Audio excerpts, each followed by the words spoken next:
La migraine, c'est la deuxième cause de douleur dans la tête, de céphalée, de maux de tête. Mais cette douleur, elle pourrit la vie des gens.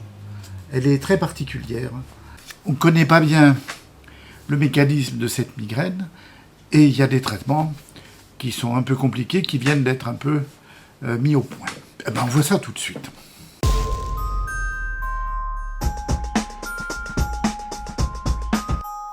Bon, le mécanisme de la migraine n'est pas très bien connu. Ce mécanisme repose sur des variations du taux dans le sang de sérotonine.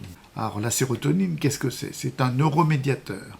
Un neuromédiateur, c'est une substance, c'est un médiateur neurologique qui assure la transmission entre les neurones. C'est un produit chimique, comme une hormone, qui se fixe sur un récepteur et qui transmet l'information.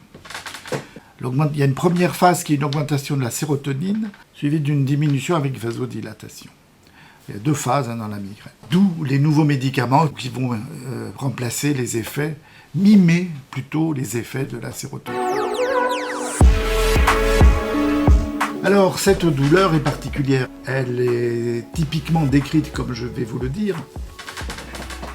Mais cette description peut varier d'un individu à l'autre. Alors, typiquement, il s'agit d'une douleur d'un seul côté, qui est pulsatile, puisqu'il y a un problème artériel, qui bat, et qui s'accompagne très souvent de fatigue, d'irritabilité, de nausées, de vomissements et des troubles digestifs.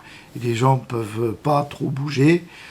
Cette douleur peut être augmentée par les bruits, par la lumière, par les odeurs, quelquefois. Et d'ailleurs, les facteurs déclenchants peuvent souvent être du bruit, de la lumière, quelquefois l'alimentation, l'alcool ou le tabac. Ce qui est particulier dans cette migraine, c'est le problème des auras. C'est un signe qui va précéder la migraine. Et je peux vous en parler parce que j'ai de temps en temps, ou 3 fois par an, une migraine de 2 types d'ailleurs, ce qui est assez curieux. Alors une aura, c'est quoi ? Ce sont des signes qui vont précéder la migraine et qui n'ont rien à voir avec des douleurs dans la tête. Là encore, une irritabilité, une fatigue, des lumières devant les yeux, des paresthésies, des sensations bizarres dans les membres, la perception d'odeurs qui n'existe pas. On peut sentir le brûlé, on peut sentir des choses un peu comme des hallucinations olfactives. Et par exemple, je vais vous parler de... Moi, j'ai une migraine ophtalmique, ça commence comme ça. La première fois, j'étais en train de taper, et puis je voyais rien, puis je voyais un filament apparaître devant les yeux, comme, vous savez, les filaments d'ampoule électrique.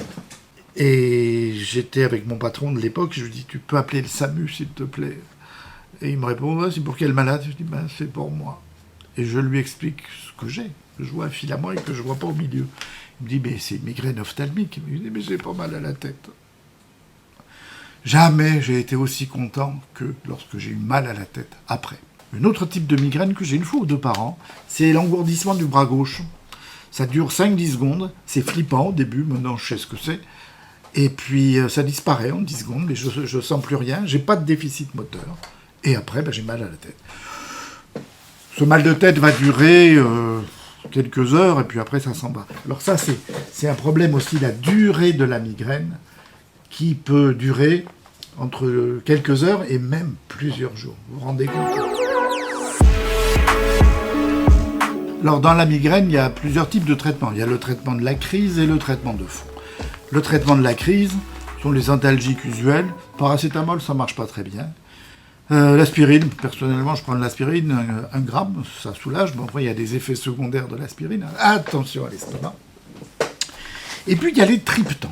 Alors, les triptans, ce sont des molécules qui vont mimer les effets de la sérotonine. On a vu qu'elle était impliquée, la sérotonine. On va voir sur ce schéma que la sérotonine va se fixer sur un récepteur et que les triptans vont prendre sa place. C'est le traitement de la crise migraineuse. Alors ces triptans, il y en a plusieurs. Il y a le premier, c'était je crois le sulmatriptan, suivi de l'almotriptan, le naratriptan. Ces médicaments se finissent tous par triptan, donc c'est facile de s'y retrouver, il y en a plusieurs. Leur voie d'administration, c'est par la bouche, en spray nasal, pour être pratique, ou en voie sous-cutanée, quand on a, évidemment, de nausées ou des vomissements.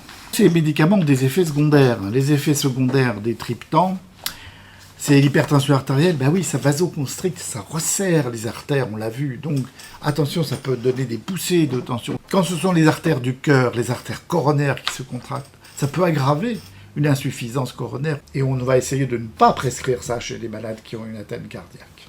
Les autres médicaments sont les dérivés de l'ergote seigle, l'ergotamine, en sublingual, en spray, en IV aussi. Mais attention, là aussi, ce sont des médicaments un peu dangereux. Attention, il n'y a pas de médicaments sans effet secondaire. Mais ça ne veut pas dire que chaque patient traité va avoir ses effets secondaires. Je touche du bois et j'ai de la chance, j'en ai pratiquement jamais en ce qui me concerne. Mais j'en prends aussi des médicaments. Le traitement préventif, maintenant, repose sur des produits connus comme les bêta-bloquants. Alors les bêta-bloquants, ce sont des bêta-bloquants, c'est-à-dire que ce sont des produits qui bloquent les récepteurs bêta au niveau du cœur, au niveau du cerveau, ça améliore la migraine. Le métoprolol, par exemple, en est un. Il se termine souvent par olol. Là aussi, facile. Enfin, facile. Les calcium bloqueurs qui bloquent les récepteurs calciques, ce ne sont pas tout à fait des récepteurs, ce sont des canaux calciques, comme le verapamil, qu'on appelle, avec son petit nom, c'est l'isoptine. Il y a certains antidépresseurs qui ont été utilisés avec succès dans le traitement de fond de la migraine. Il y a des anticorps monoclonaux qui sont proposés comme traitement de fond de la migraine. Il s'agit d'anticorps monoclonaux anticalcitoniques. Et puis, il y a le Botox. Alors, le Botox, c'est de la toxine botulique qui est fabriquée par ces bactéries qui prolifèrent dans les boîtes de conserve avariées, par exemple, et qui entraînent des paralysies. Et l'injection de Botox sur la tête, ça provoquerait la disparition. Ça favoriserait la disparition des migraines. Alors, le mode de vie a été aussi avancé comme mesure thérapeutique dans la migraine. C'est l'alimentation saine, je sais pas ce que ça veut dire, fruits et légumes sans doute. L'exercice, on retrouve toujours l'exercice. Alors la pollution peut déclencher la migraine, c'est difficile à éviter. Le manque de sommeil aussi, il faut bien dormir. Le chaud, la canicule, les chaleurs extrêmes, le froid extrême peuvent déclencher des crises de migraine. Là, c'est pas toujours facile de les éviter. Alors attention cependant, quand il y a des crises de migraine qui viennent de s'installer, qui sont un peu bizarres, il ne faut pas hésiter à faire une imagerie cérébrale. Parce qu'il y a toujours ce doute qui peut s'installer avec la naissance, l'existence d'une tumeur cérébrale. Il ne faut pas hésiter à faire une IRM ou un scanner. Parce que là, c'est une autre histoire.